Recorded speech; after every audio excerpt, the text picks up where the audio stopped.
I sure hope nobody's watching this.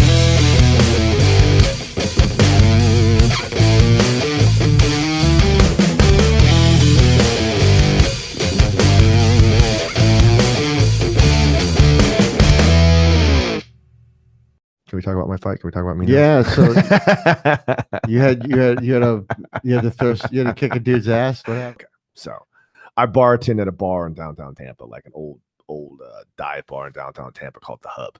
So I work with two girls, and one of the girls goes in the room, and like the other girl goes, "Kevin, go with her," and that usually means Kevin, go beat somebody up. So I go into the room, and there's a kid in there that was thrown out earlier and came back in again, and he was with 4 dudes.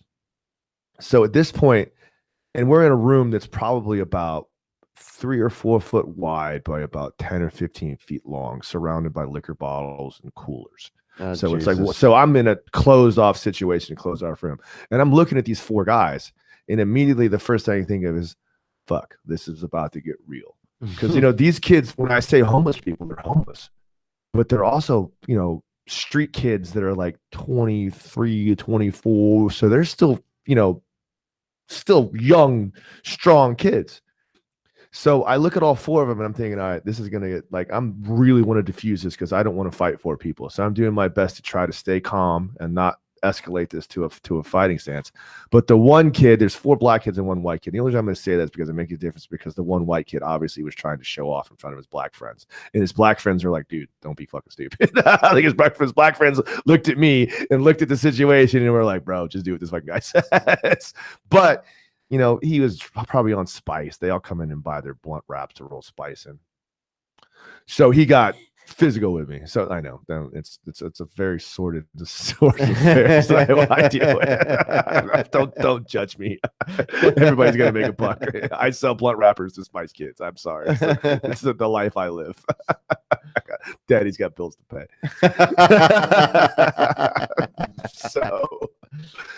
So she comes in and she's trying to diffuse the situation. She's telling him, hey, look, you can't be in here. You have to leave. He's like, fuck you. I ain't leaving. And he says, why do I have to leave? Because I'm white? And we were like, I mean, if that makes you want to leave, yeah, but I don't really care. What's your fucking decision-making process? Yeah, you have to leave because you're a crazy person and you're drunk because you were causing problems before. Now you can't come back in again.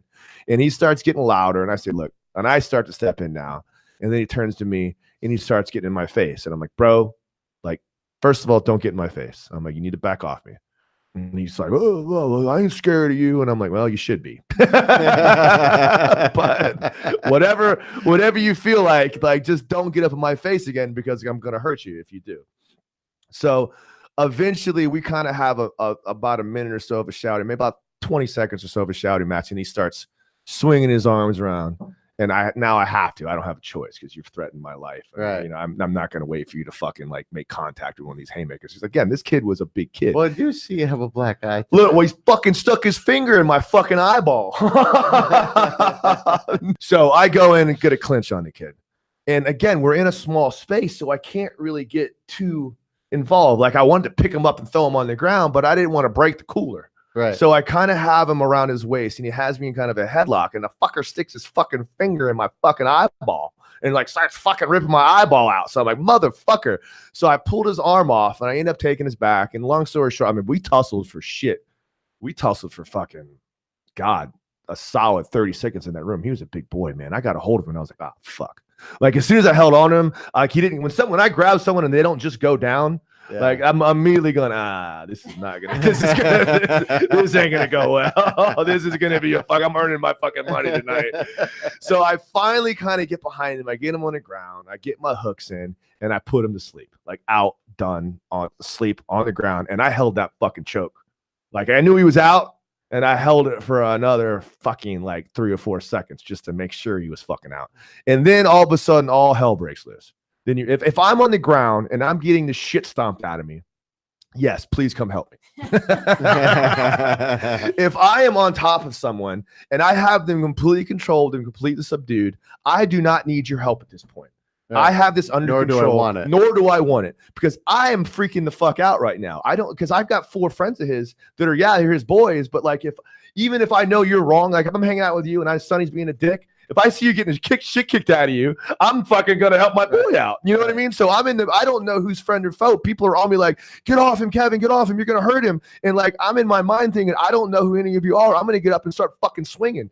Leave me the fuck alone. I got this shit. So in the meantime, one of my students, I don't know if you know Peter Malinelli. Yeah. Pete was actually there. It's so funny. He's never been at the bar. He's been at the bar maybe like twice in the 3 years I've worked there. The one night I actually have to get physical, he's totally sitting at the bar. So he got to witness the whole fucking thing firsthand. So Pete runs over to me and he's the one on top of me going, Kevin, get off him. You're going to hurt him because he's a lawyer. And he's like, I've got like 3 lawsuits with people getting choked unconscious right now. That they're suing the bar, like, get off him, you're gonna hurt him. But I don't know who the fuck Pete is because I'm still in like, I'm still in hyper fucking like hyperland. So I'm thinking he's one of his friends. So we're right by the door at this point, and this dude's like dead on the ground, like fucking out.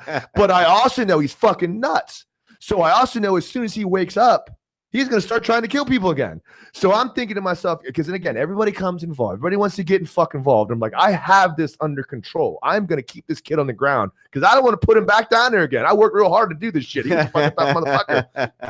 The situation is under control. I can hold him here as long as I need to. The cops are going to come take him to fucking jail. But people are like, get off him. He's done. So I'm thinking it's his friend. So I don't want to start a problem. So I say, fuck it. Get him outside. So like he goes outside and now he's out the door. And now again, I'm thinking in terms of like protect my house type stuff. So like now it's perfectly legal for me to attack someone when they're attacking me inside the business. And the cops love that shit. They're all about it. They're like, fuck yeah, dude, this is your fucking place. You do what you got to do.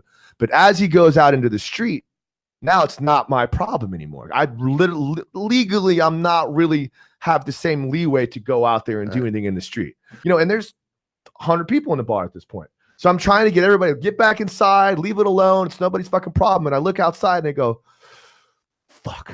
I'm like, that's fucking Pete.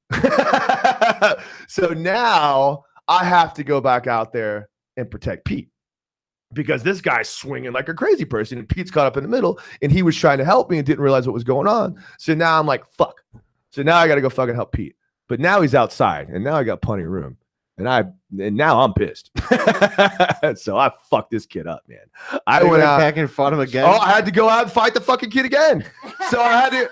I gotta go out and dude, when he's standing there swinging like, dude, when I'm telling you, this kid was fucking big, man. So now you walk back outside. So now I walk back outside again. He's swinging punches, and now I'm on. Pete tells the story really good because I'm still caught up in the mix. I don't really know what's going on. Pete tells a story like this. He says he's outside trying to help, and he's thinking to himself, "This is how I die."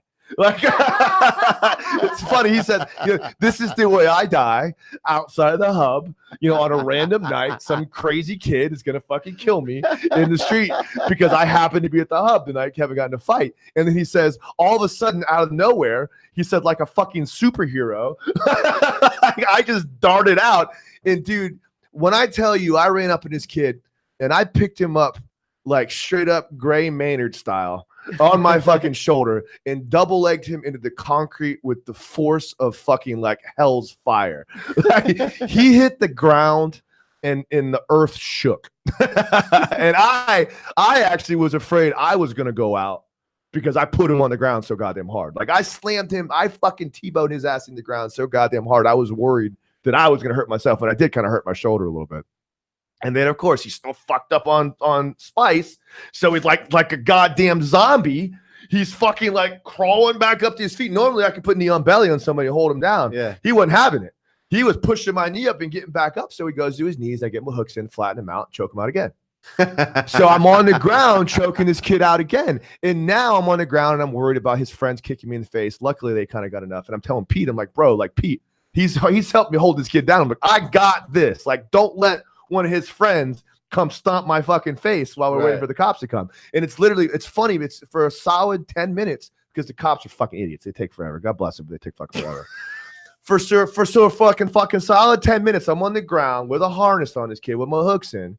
And again, like he fell on the ground, his knee bent back underneath him. His knee got fucking blown out. So I'm on the ground with a hook with my harness on, behind him with hooks in. And like he starts getting crazy. And I'm like, bro, I'm like, I'm gonna put you to fucking sleep again unless you relax. All right. So now we're at 3 chokes. Right back to sleep. Oh God, it might have been 5. So he wakes back up again. And he's like, oh, you know, I'm like, he's like, okay, I'm cool, I'm calm. I'm like, are you? He goes, okay, let me go. I was like, no, we've already established that I can't let you back up again. This isn't gonna happen. The cops are gonna come and put you. Oh, right back to sleep.